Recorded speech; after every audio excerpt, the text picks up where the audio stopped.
Welcome to another edition of the Best Business Minds, where we interview business leaders and academics that write thought-provoking books.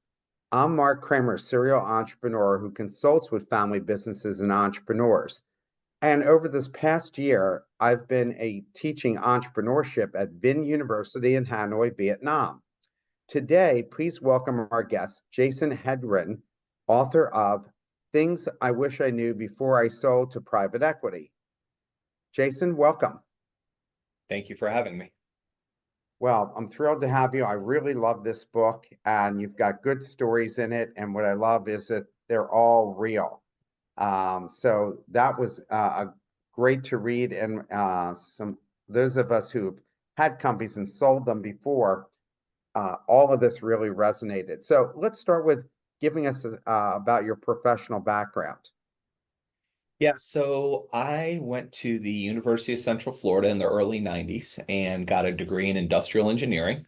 Out of college, I was working in a factory that made air conditioning, and I ran the metal shop and did a bunch of scheduling and optimization and a lot of work with our ERP system, pulling data out of the ERP system to optimize machining time and all that kind of stuff. And I just absolutely loved manufacturing.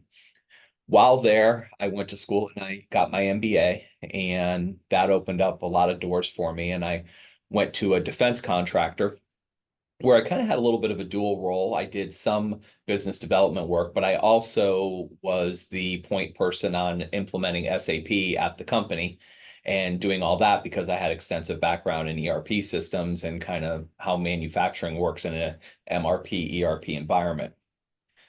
So 9/11 happens, and I got my first stab at being an entrepreneur when the company I was working for, which did defense contracting, had a major change in funding, and decided to make a run on my own. Yeah, so why did you become an entrepreneur? I kind of joke with my friends that I'm a reluctant entrepreneur. Like I that say the same first thing.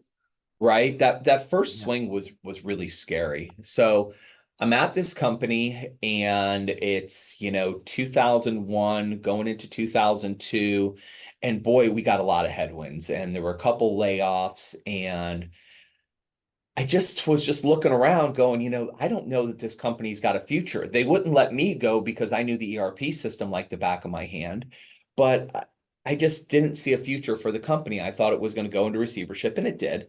Um, and I reached out to a couple entrepreneurs that I knew that I had interviewed with before going into the business that I was working at. So I reached back out to them and I said, "Hey, I'm thinking about putting my resume on the street. How's your business doing?" And they said, "Well, we're doing great, but we're thinking about starting a new business. Perhaps you would be a good partner for us in this business." And their concept was simple. They were three individuals, and it was a father, his son, and his son's best friend who had a great, thriving business, who basically wanted to seed a new business with a 25% operating partner. And it was a kind of tangential to their other business, and they brought me in and started from scratch, made some pivots on the business, and got that business up and running. And in 2008, after a couple misfires with potential investors and some other things that kind of got messy, they expressed their need and desire to exit their equity in the business. So in 2008, a great economy, a great opportunity to get financing and investors and all those wonderful things.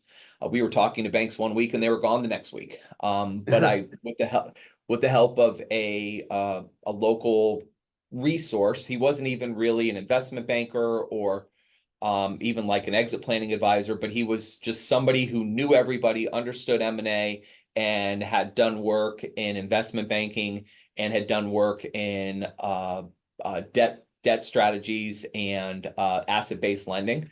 He introduced me to some folks, helped me out, and got me a banking relationship that funded. And the way it was set up, it was funded half by the bank, half by the sellers, where I was able to acquire 100% of the business. And at that point, it was kind of off to the races. Well, when you read the book, you've got great stories in there throughout. So why did you write this book?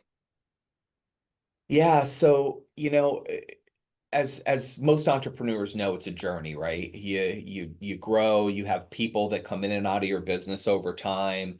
You make investments, you make risks, you do all these different things, but ultimately that journey becomes a story. And as I was going through my personal journey in 2000, really it started in 2011, we started having a lot of interest from private equity groups, and we were manufacturing energy efficient lighting. And back in 2011, everything was, high intensity fluorescence. LED hadn't come around yet. And there were all these private equity groups that were really interested in investing in the lighting industry with the knowledge that the LED wave was coming. And I had the same investment advisor that helped me on my first deal. I expressed to him that we were getting all this interest. And, at a bar on a white napkin, somebody taught me what a leveraged buyout was. And a lesson that I've given many friends over cocktails and a bar napkin. And I kind of said to myself, I'm like, you know what? At some point in time, I'm going to write all this stuff down that I've learned, because there was no way to learn it really before I went through it. I had gotten I went to school, got my MBA. There was never a leveraged buyout class. There was never an add-on acquisition class. There wasn't anything that went deep into what a cap table was, and there certainly wasn't anything that spoke to, the journey of being an entrepreneur. So in 2019, um, I knew my runway out of the business had started, and I started by just outlining, the different topics that I didn't know. Some things I got really lucky on, and I was like, I just want to kind of start writing all this down, and the process of developing the book started. Well, how long did it take you to actually write this book? Wow. I think start to finish was about 3 years. I started in 2019. I was surfing in Indonesia, off these islands off of Padang, and I was on a boat with a bunch of my buddies, and I brought my laptop saying, I'm gonna have some downtime. I'm gonna start this book. So I started kind of putting together just the very basic outline. And then in the beginning of 2020, I left the business and I was ready to go travel. I was ready to go surfing. I was ready to go visit family. I was ready to go do all the things that I love. And COVID hit. So I set up the computer in my spare bedroom and I said, you know what? I'm writing this darn book. So between, the beginning to the end of 20, I wrote the first draft of the manuscript. And then I got in touch with a publishing house who said, hey, this is a great start, but we want to put you with a book planner. And I spent time with their book planner, who helped me develop a more robust outline. And, you had mentioned the stories in the book. On my many calls with her, she had said, all of these lessons are great. And when we talk about them, your examples and your stories bring them to life. We need to bring that into the book. So then the process of setting up the next draft started. And, chapter by chapter, it was just, it was a draft, it was a rewrite, it was my wife's input, which was incredible. I kind of mentioned in the acknowledgments that she really lived this entire book. She remembers when all this stuff happened. So I would write, an anecdote in the book, and she's like, I remember when this happened. I remember everything you're telling me, but it doesn't come through. We need to rewrite it. So that process took another year. Then it went back to the publisher to go through, making sure that the grammar was right and develop all the cover art and everything. And then it finally launched in the beginning of 23. It was a cool journey. I've written 6 books, and I always have friends who tell me, "Oh, I'm going to write this book," and they rarely ever do because the amount of discipline it takes to write a Mhm. book, very few people have, unfortunately. I would hear great titles from them, and they had great experience, but they wouldn't do so. Congratulations on doing it. So, Thank you. what did you like most about being an entrepreneur, and what did you like least? Well, I'll tell you, I'll start off with what I liked least. When I started down that path and I kind of made that first jump, I thought that being an entrepreneur meant I was going to have freedom. And really what being a successful entrepreneur in my experience meant was that you really had to live, eat, sleep that business. I used to always joke the business doesn't own you, or you don't own the business owns you. True. And every triumph and tribulation and adversity, everything that happens within that business is yours to live. So, what I liked least about it was there was just really never a good way to turn it off. I couldn't just post up in Costa Rica with my wife and turn everything off and just hope everything was going to be status quo, because if I was gone for, 2, 3 days, it was bad. I couldn't go for a week. So you always had to be tethered to the business. But what I liked best about it was, again, I started this in a partnership. When I bought my partners out, we probably had, 15 employees. When I did my first private equity deal in 2012, we probably had 200. Um, and what I liked best about it was when you build a business and scale it like that, especially for me, it was manufacturing. It was something that I knew well. We had a factory, which meant, there were 200 people coming to the same location every day. You could really build something that is an extension of your character, an extension of your values. Um, I had a team that I worked with that were, kind of handpicked. Most of my executives on my team as we grew were people that were with me for a very long time. My head of sales, it was his first job out of college, and he was with me for 15 years. Um, you know, I, I was with him when he got married. I was with him when he had his Hmm. first child. I was with him when he finished his MBA. I was with him every step of that way. He was handpicked and I groomed him. And his values were an extension and expression of my values. And as the company grew, the way we treated our customers, the way we treated our vendors, the way we treated our employees was all a reflection of my values. So once that was at scale, it was kind of cool to look back and say, hey, I did this what I believe to be the right way. And now, having been out of the business for a while, vendors and friends and customers who still come to me and say, man, those were great days when you guys were growing and you always did everybody right. And I think that was the best part of going down that journey. We've all heard about investment bankers, but very few of us actually have dealt with them. What do they actually do and how does it work? Well, I'll start off by saying the term investment banker covers a really, really wide margin of expertise and activities. My wife and I are in the process of watching Suits right now. We just watched the season where Mike Ross goes off and he's an investment banker and he's, trading public shares and all this stuff back and forth. And yes, there are investment bankers who do that type of work. But for a middle market operating company, somebody, in that realm of, 3 to 25, even 100 million of EBITDA type of business, the investment banker is your representative that bridges your desire to sell with the universe of buyers. So when I explain that to folks, I explain it like a realtor would represent the sale of your home to prospective buyers, and they work on your behalf.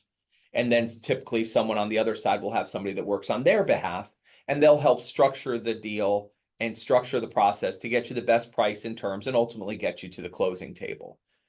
And at a very high level, that's what an investment banker does. And then when you kind of get down in the nitty gritty, there's a lot more to selling a business than selling a home. So what's your advice about dealing with investment bankers and what criterion did you use to evaluate them? Yeah, so I'll tell you the first thing is, and this is something that I do with a lot of my clients now that I do more exit planning. I don't want to teach an investment banker about my industry. So if I'm representing a client that does a software system, I'm going to find an investment banker that knows software. They've done software deals. They've done software deals in the realm of what my client is doing. The same thing I had a client who was in construction. We hired an investment bank who knew about construction and knew about how companies were valued of new construction versus service construction. I have one company that I'm working with right now that is just an absolute very narrow niche manufacturer of a very specific type of product. Our investment banker on that deal does 3 deals a year, but only in that one realm. And almost everything he does goes to strategic buyers. And sure enough, he said exactly what he was going to do, delivered on it, and we're in diligence now under LOI doing a deal for a very fair value, and everybody's very happy with the process that that's taking right now. Everyone reads about private equity, but what is it and how does it work, and what size companies do they typically work with? Again, similar to investment bankers, private equity is a very broad term that covers a lot of folks. But, through my aperture, through my lens, what private equity really is when people, investors, firms are using private funds, which means they actually have money to spend and invest, and they're investing within the realm of an area that they know well. So for instance, a private equity group could be involved in real estate and they want to buy industrial buildings of a certain scale in a certain region, and that's what they deploy it for. In my experience, being a middle market manufacturing company, operating company, profitable, you know, when we dealt with private equity groups, and there's a lot of them out there that fall under this description, we're working with groups that have typically a fund of, anywhere from 100 to $500 million, and they are out there looking for businesses that they believe that they can acquire using a combination of equity from their fund and leverage, which they borrow from the bank, and use their expertise to grow and increase the value of that business in a way that gives a return to their investors that is greater than what they could get through the public equity markets. And my experience has been that many of these funds are incredibly successful at doing that. You have funds that are, 5, 6, 7 generations old, where they've raised a fund, deployed a fund, exited the fund, and then run that process forward. And they can consistently produce returns that far exceed that of the public markets. Now, what's your criterion for when you're picking, like a private equity group? They have scouts or other ex-CEOs that go around looking for deals. Oh, yeah. How do you go about if somebody contacts you, and you've been contacted by quite a few private equity groups to buy you? Mhm. How do you decide which ones that you'll actually talk to and which ones you'll be agreeable to negotiating with and ultimately selling to? Like, well, what's that whole process look like, and how do you evaluate them? Yeah. So Mark, really what you're referring to there is a direct source deal. So we had the conversation earlier about an investment banker driven deal where you have an intermediary who's marketing your business to a wide range of folks. Hopefully you're getting a bunch of IOIs, indications of interest, initial thoughts on the value and structure, narrowing that down to LOIs where you have, folks who are, basically want to go under exclusivity. They've narrowed in their value range. They've done some diligence on the deal.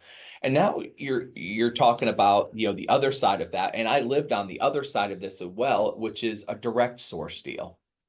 And a direct source deal is when somebody picks up the phone and calls you and says, "Hey, congratulations on all your success. Congratulations on everything you've built. Have you ever thought about selling?" And now what you're doing is you're getting into the realm of communicating directly with an investment professional about the sale of your business that almost certainly would involve you reinvesting some portion of your equity. So when that call comes, and I've advised many people on getting that call, the first question that I always ask is, A, do you have your own fund? How big is your fund? Because there are folks out there that don't have their own funds, and they'll try to source deals and then go out and get money. I'm always just a little bit cautious on that, and I would always strive to validate where the source of their financing comes from. The second thing is, are you looking to buy my business as a platform acquisition or as an add-on acquisition? So I'll give you an example. I have a very good friend who has a gutter company. And he called me up and he said, Jason, someone's trying to buy my company. I said, okay, what are they trying to pay for it? He says, they won't tell me. I'm like, okay, so what do they want to do? Well, they've bought other gutter companies and they want to buy my gutter company. I said, great. Just go back to them and say, tell me what multiple of EBITDA you're willing to pay for my company, and if you're going to require me to make any reinvestment. I said, that should narrow down where they're at pretty fast. And nobody wants to answer that question. But the reality of it is that when they call, just say, hey, I need a range. Because you'll have these guys come in and they're like, oh, I'll give you 2x EBITDA and I want you to reinvest 25% of your proceeds. They'll tell you that after you've wasted 2 months with them, maybe pulled in an advisor, maybe even pulled in a lawyer. And then you get there and you're like, well, why did we even have this conversation? They knew what they were going to offer on the business. They know what their range is on values. And then they're going to kind of, navigate it from there. So, when you're dealing with a direct source person in that nature, it's always prudent to ask a lot of questions, understand how your business is going to be set up. Is it going to be a platform or an add-on to something else? And try to narrow into the value pretty quickly. Because they want to see your financials, they want to have a conversation, they want to get under NDA, they want to do all these different things. And really at the end of it, value and structure, and when I say structure, am I an add-on or am I a platform? How are they going to handle my business? What are they going to do afterwards? What are they going to want me to reinvest?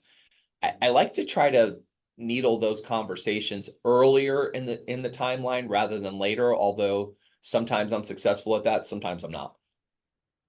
A question from the audience. When you sold your business, are you taking care of your employees, making sure they aren't cut, or do you just take the deal and run?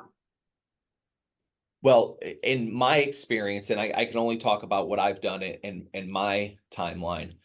When my company was bought in 2012 by Finkston Partners in Chicago, they were very clear that this was a platform for growth and that they had an HR specialist on staff, and their entire message to us was, it is critical that we maintain a team, maintain your employees, and set ourselves up with a mindset of growth. So in that scenario, A, I was the platform acquisition, and B, it was a growth play. I had strong earnings, strong growth, and they wanted to continue that both through organic growth and the desire to grow through acquisition. So, in that scenario, my employees weren't a concern because their whole strategy was build, build, build, build, build.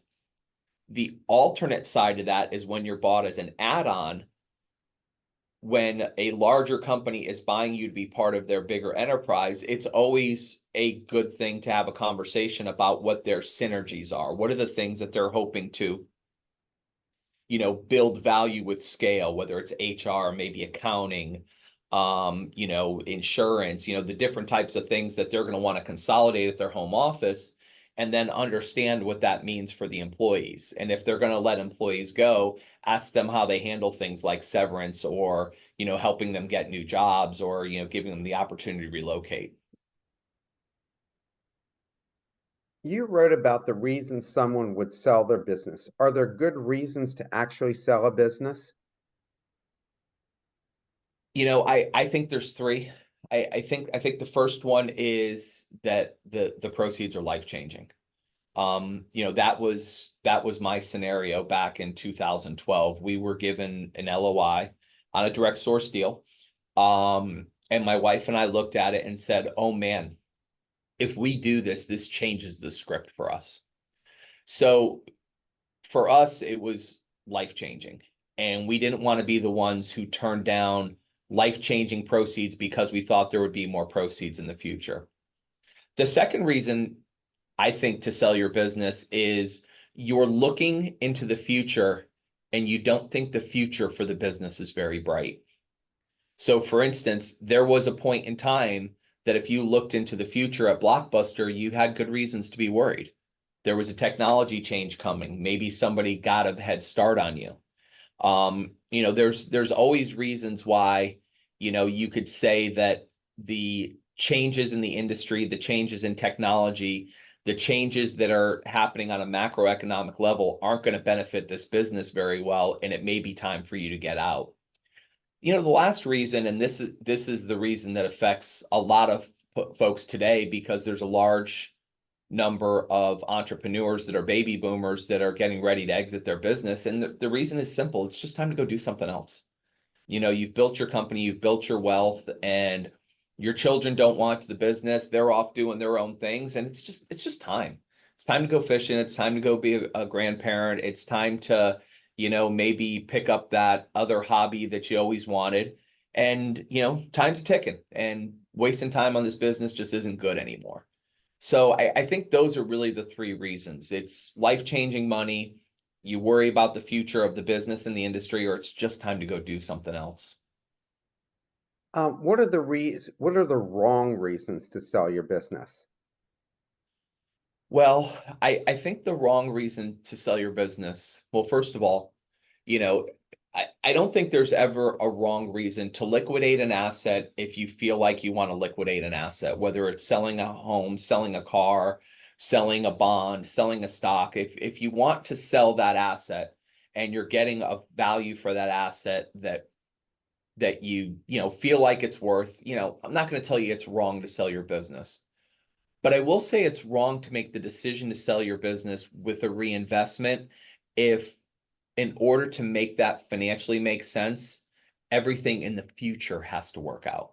So, when you sell your business, you're going to have your proceeds at close. You're going to have to pay your taxes and all of your expenses on that.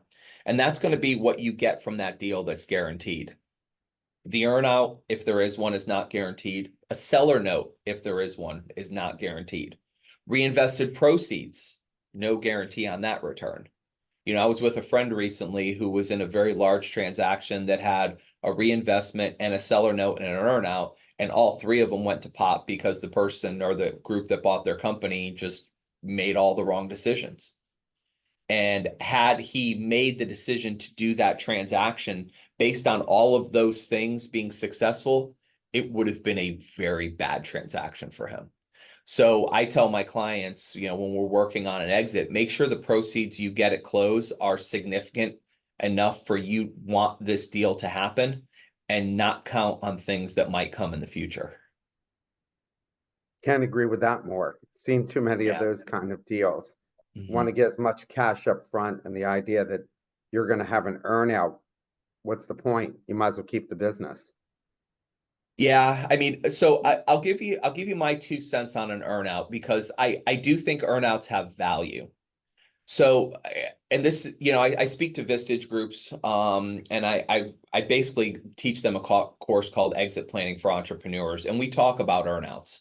My opinion on an earnout is, let's say you're selling a business, and I think the market multiple on that business is a 6, but you think it's an 8, and you think it's an 8 because you're going to grow so much in the future, or you have these contracts that are on the street and they're going to come in, and you want me to pay for those contracts.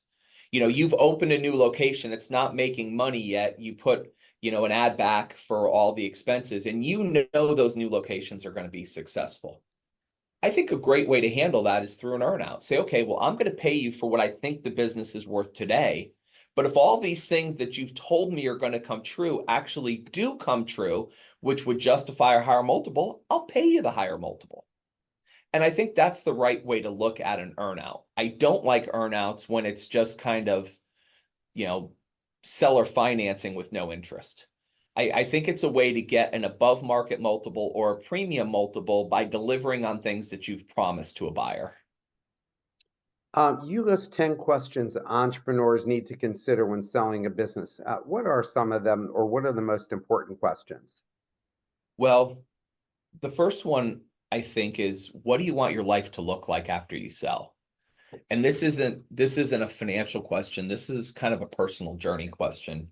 And this is one that I failed on miserably.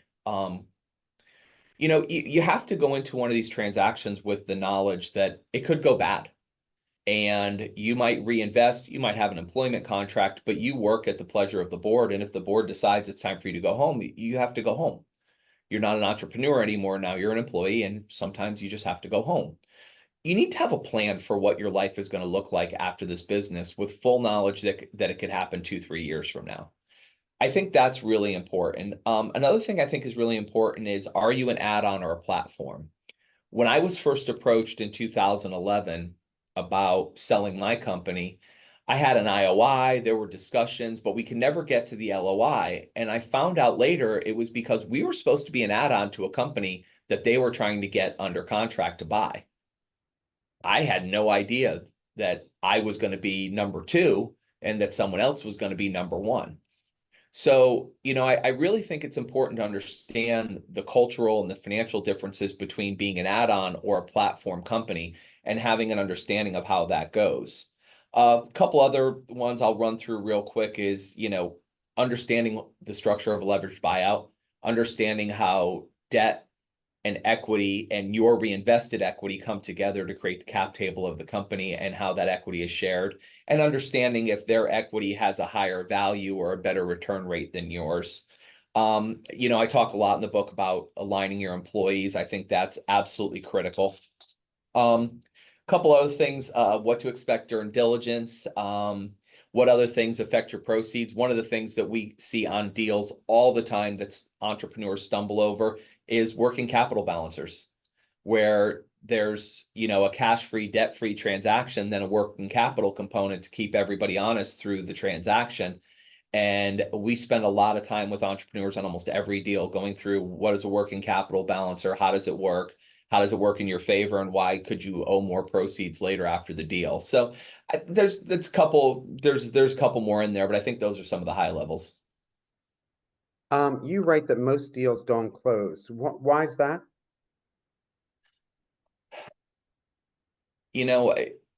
There's no one reason, but what I've found often is it's usually the seller that shuts down the process, not the buyer.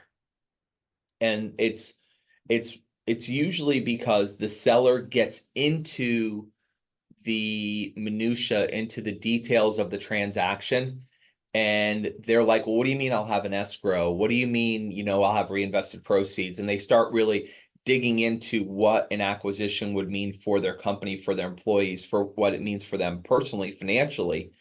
And they start, and this is what I see a lot, is they'll realize that they have a lifestyle business.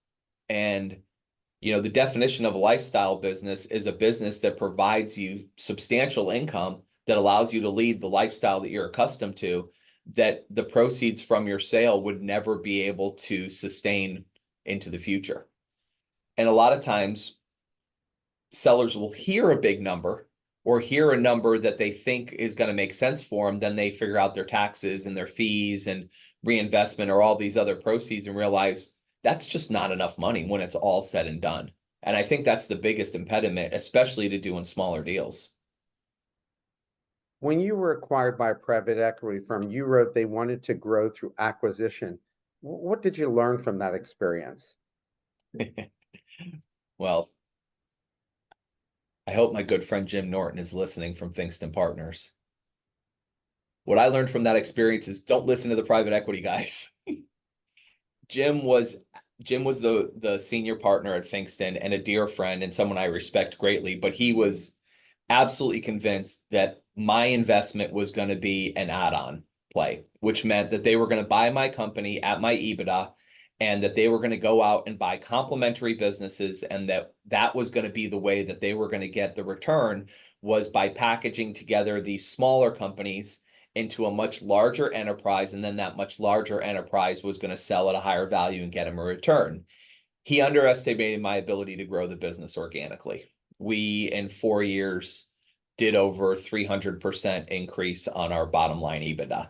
And even though we looked at many acquisitions and had a bunch of them under contract, we were growing so fast that we were afraid of upsetting the apple cart, and our growth rate and our not only our top line, but our EBITDA and our technology conversion and our margins. I mean, everything was just firing on all cylinders.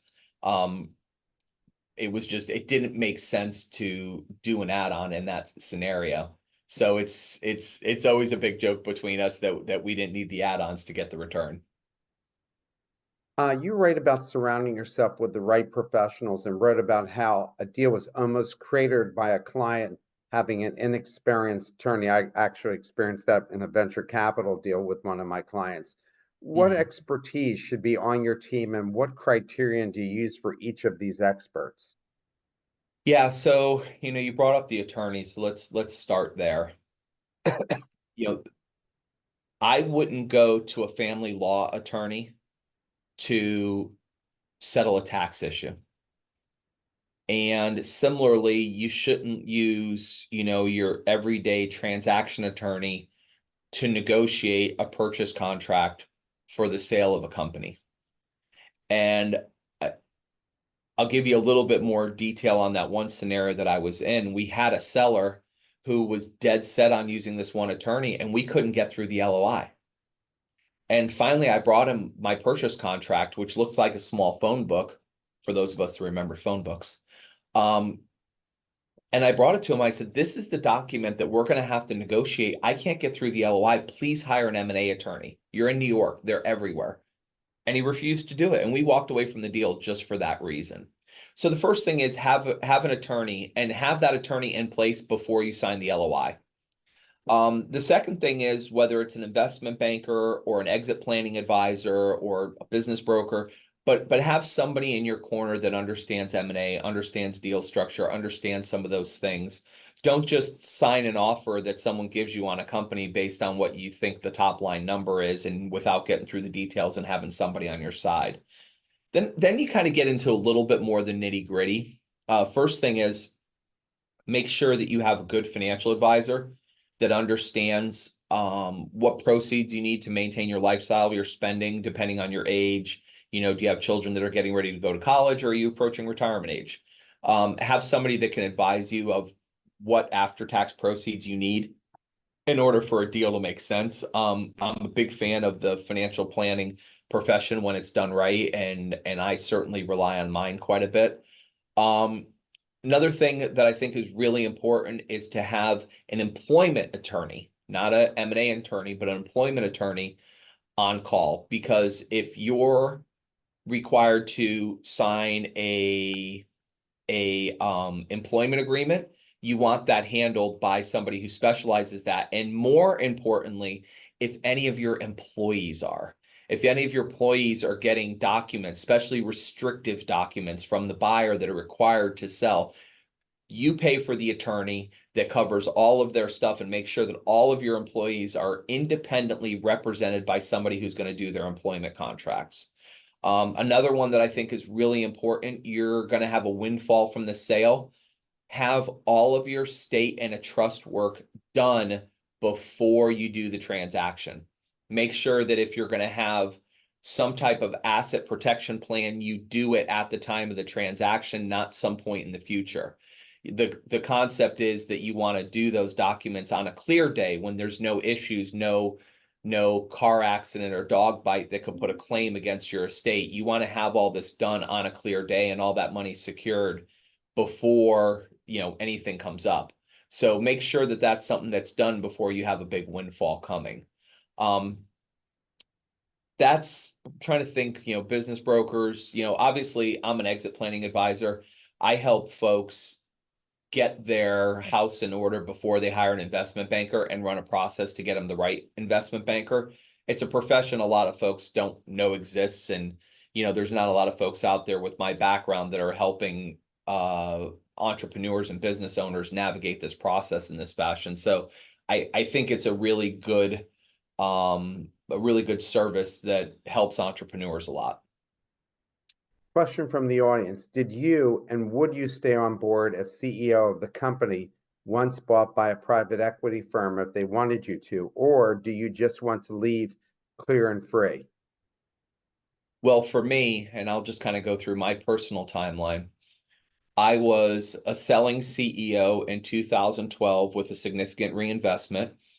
I was again a selling CEO, so I stayed on all the way through our sale in 2017, made a significant reinvestment, was the CEO for a short time after that deal closed and transitioned to a president role when we did a merger with another company, and then stayed on for 3 years. So for me personally, yeah, I did it. Wouldn't have done a thing different. Was happy to reinvest and stay on as a member of the management team. But I also did my first deal when I was 40. Um, there are entrepreneurs that I work with that are at a retirement age that make it very clear that, hey, I'm selling this business to make a transition out. And they have that conversation with the buyers ahead of time. And there's a strategy for seeking out and transitioning the leadership role. So, I, I'm a big fan of when you get the right private equity partnership that you reinvest and stay on and you bring in new expertise and capital, that gives you the best opportunity to grow that business to a level that you probably couldn't have grown it on your own. So I'm a big fan of that strategy and that way to do business. When doing a deal, who pays for your legal and accounting fees? And if it doesn't work out, what happens? Yeah, so Mark, we're all familiar with sunk cost. That is a sunk cost, my man. If you get into a transaction and your legal fees and your accounting fees and all of that are your fees, you pay them and there's very little way to recover it. People often talk about a breakup fee in deals, and from time to time, you do see those things happen. But it's really hard to capitalize on a breakup fee because if the deal breaks up because of something that was misrepresented or something that people couldn't come to terms with, or a quality earnings study turns up that the earnings of the company aren't as originally anticipated or originally communicated, then those breakup fees are really hard to actually get. So when I'm getting into a deal with my clients, I tell them every penny you spend from this point forward is your money to spend, and there's no good way to get that back. How often does an acquirer actually buy the company itself and not just the assets? Because I'm used to hearing mostly asset sales. And why do acquirers prefer asset sales?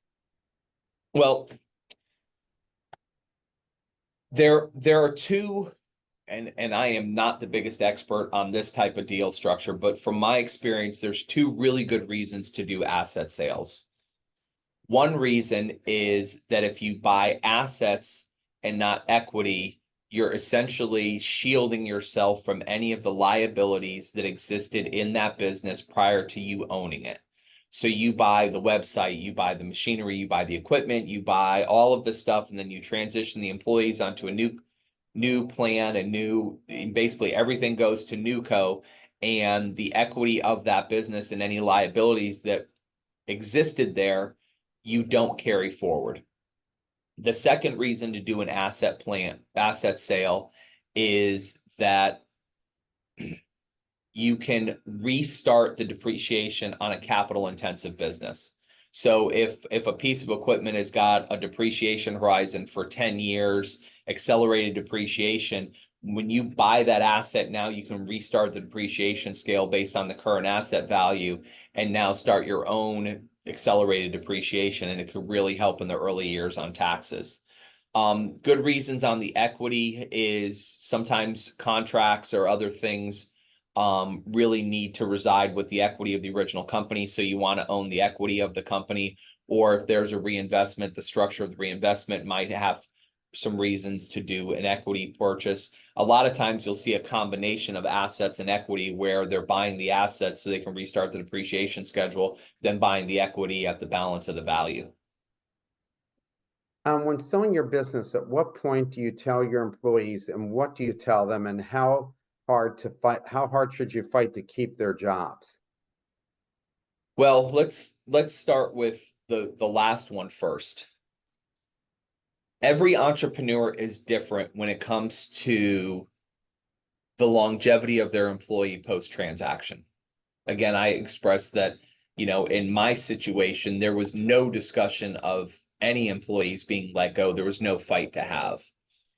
But if you're an entrepreneur, there is a possibility that at some point in the future, somebody may want to buy your business, and let's say they're going to consolidate your manufacturing operation into a manufacturing operation of a company that they own out of state, which means that your employees will probably all be let go and laid off.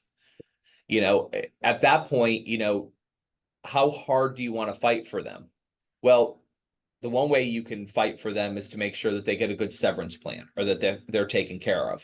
You may decide that, hey, the legacy of this company, we've been in this town for 50 years. We're not going to change course. If that's what they want to do with the business, then we're not a seller. That happens. I've seen other entrepreneurs say, hey, every one of these employees would leave me tomorrow for another $1 an hour. And I got to do what's best for me because they would always do what's best for them. And that's not untrue. I was with a group the other day talking about, employees, and someone in the room said, our employees we're family, we stick together, our culture is important. And it was really just a really emotional, heartfelt, like, we're a family. And to this entrepreneur, he believed that. And my comment to him was, I'm exactly the opposite of that. I've never seen anybody, when faced to choose between their work and their family, ever pick the work. Their family is their family. Their job is their job. If you pay people a fair wage, treat them with respect, never put them in harm's way, and never ask them to do anything that is, outside of their moral code, then they'll be good employees and you'll have a good working relationship. But to think that, you're somehow above their family, sometimes that's asking a lot of somebody. On the other side of that, if you have an opportunity to sell your company and it is at the right value, the right structure, the right thing for your family, you may want to reserve some of your proceeds to make sure to take care of those people if they are going to in fact lose their jobs. But, sometimes the entrepreneur puts their personal interests first, and I'm never going to tell anybody that that's wrong either. Communication wise, that you had touched on the communication piece, I always think of it as a waterfall, and that waterfall always starts with your CFO. Don't send your CFO an email that says, hey, I need 3 years tax returns, trailing 12 EBITDA, and a breakdown of our margins. They're going to know what the question's for. Be 100% transparent with your CFO, because in those early discussions, when they're talking about the financial performance of the company, you got to have your CFO on board. And then from there, it's a waterfall on a need to know basis. I was always very transparent with my team and my transactions, but I also was sure to align my employees with my transactions. And part of that alignment is to make sure that they're bonused and they understand that selling the company and bringing in a new owner, creating a new partnership, is in their best interest as well, and doing that through financial means. I did make the mistake to not do that once with a couple salespeople who actually had bonuses coming that they didn't know about and left while we were under LOI, and that was very disruptive. You write that private equity firms look for, what do private equity firms look for when making an acquisition? Is there anything that surprised you that you would want other CEOs to be aware of? I don't know that I would go so far as to say surprised, but when I was being evaluated in my first sale, I was shocked at the breadth of diligence. They were basically doing a complete analysis of my business from the standpoint of what that meant for them as owners. Everything from how was my security on my servers to make sure we weren't subjected to a phishing scheme, to, they were looking at the fire protection in my server room, the compliance of my 401k plan. I mean, they went through everything that they would want to know about that business as an owner of that business. And I always thought, the due diligence process was, hey, we're going to scrub the financials, make sure the customers are happy, and we're good to go from there. So, I would tell a selling entrepreneur, and I do this with a lot of my clients, is, anticipate what is going to be done during diligence and prepare for that. So for instance, I'm working with a client right now, and I said, hey, before we get too far down this process, let's bring our legal advisor in and let's scrub every one of your customer contracts to make sure that there's an assignability provision, or that there's nothing in there that voids the contract at transfer of ownership. Anticipate those types of things, because those type of questions will come up, and make sure that you do as much of that legwork ahead of time as you can. I've led a few companies that have been acquired, and the first time I made the mistake of focusing on the sale of the company and not continuing to drive sales, which ended up in them offering less money and my shutting the deal down. What advice do you have when negotiating your deal? Should CEOs of the acquired company, what can they do that they won't hurt themselves or hurt the valuation of their company? Well, I'll give you the anecdote that uh the first private equity guy that I was working with on my first deal gave me. He said, run your business like you're going to own it forever, or you're going to own it forever. And really the message there was, if you have a high growth business, don't take your foot off the accelerator. If you have, a really, strong culture with a high level of communication, continue to communicate. If you would typically hire 1 to 2 more salespersons a year to support the company, keep doing that. And the challenge that you get into is you find yourself making decisions or holding off on decisions because of a deal that may or may not close. And then you pick your head up and you've kind of maybe not killed the golden goose, but you may not have fed it very well.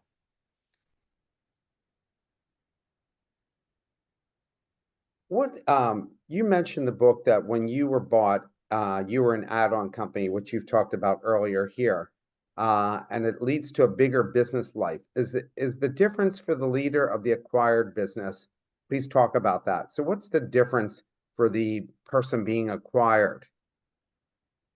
Specifically between an add-on and a platform business. Yeah, So structurally, if you are a platform acquisition, that means that once you're acquired, there is one CEO, there is one CFO, there's one head of sales, the management team is in place, and you're creating a brand new balance sheet for that company with your reinvested equity, the equity from your private equity group, and everybody's kind of starting off fresh. If you are acquired as an add-on acquisition, all of those positions already exist. So you really need to think through, well, if you are a reinvesting entrepreneur, what does that mean for you and your position? Because your control on that company is very limited. You may be a fraction of the overall profit of the company. For your key employees, what does it mean for them? Do you have key employees that are going to have to relocate or be top graded or maybe just let go altogether? Maybe, their accounts payable department is somewhere else and they have the capacity to do your accounts payable, so your accounts payable group doesn't need to be there anymore. Those are all things that you want to think through, because realistically, after the transaction is done, if you're an add-on acquisition, there is going to be a synergy plan in place of how, as they always like to say, 1 and 1 equals 3.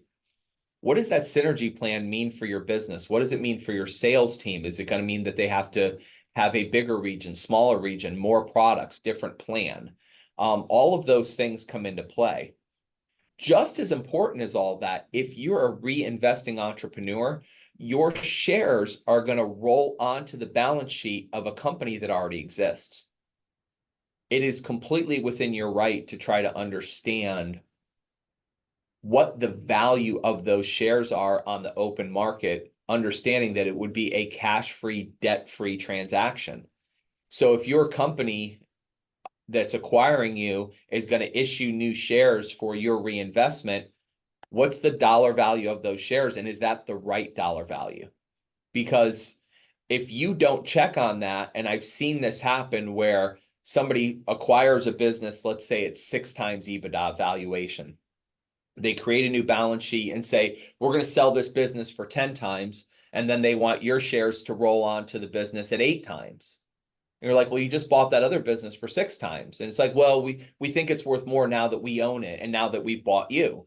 And you're like, well, I want my shares to roll on at the 6-time valuation, not the 8-time valuation. There's no guarantee that you're going to get to a 10 and that my shares are going to appreciate.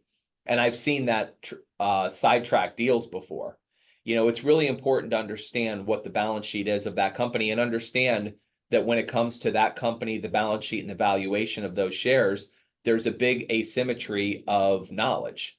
They know a lot about that business. They know what they acquired the primary business for. They know the market multiples because they're out there buying businesses. They know if that business is hitting some headwinds. They know where that business is. So they're going to have more knowledge about the true valuation of that business than you will. And sometimes you just have to roll the dice. And this goes back to the conversation that we had earlier in the discussion, that you need to be very happy with the proceeds you're getting at closing, because none of that stuff in the future is guaranteed. Question from the audience. When a private equity firm is interested in buying our business and wanted to talk about the top 5 customers, I said no, but they insisted, and eventually I gave in. What advice would you have in this regard? Well, one, always have an NDA in place, but some of the NDAs are not worth the paper they're written on. So if somebody wants to see your top 5 customers, the first time you give it to them, the names are redacted. You're like, hey, I'll show you who the top 5 customers are as a percentage of our overall revenue, maybe even, what their contribution margin is. But if they really want to see the names of those customers, they want to see what that company is, I would want to not have that part of the first discussion. I'd want to be pretty close to at least being under LOI before I do that. Then if it's a strategic buyer, you need to make sure that there's some type of language, not only, a non-solicit, because they might be doing business with those clients already, but work with an attorney to get some protections in place from them trying to go after your clients. Just as important, and this is something that gets overlooked a lot, if somebody is trying to buy your business and they're a strategic buyer, they're in your industry, make sure you have something in your non-compete language, your NDA language, that prevents them from soliciting your employees. They may come in and see that you have an all-star head of sales, but there's nothing preventing them from saying, hey, we're not buying that company, but we're going to go hire that guy. And that's could be really problematic, and that does happen. So make sure that that's in the agreement before you start disclosing who your top performers are.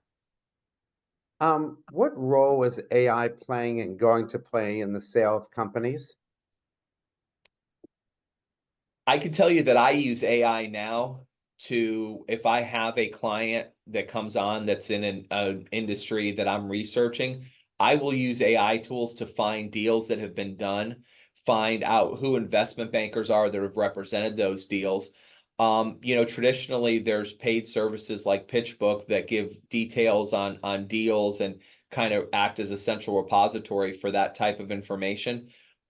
While not as complete as those services, I found that using AI to research deals has become actually really good. I wanted to research something that was in a very niche industry, very technical and pathology, and I used AI to find out who the major acquirers were, what deals had been done, and actually get some valuable information about deal structure. I want to say thank you very much, Jason, for taking the time to speak with us. And the book is a great read, and it's an Thank you. easy read with great information in it. And especially for people who are looking to buy or sell companies, is very insightful. So I appreciate you taking the time to speak with us today, and wish you the best. Thank you for having me, Mark. I really appreciate it.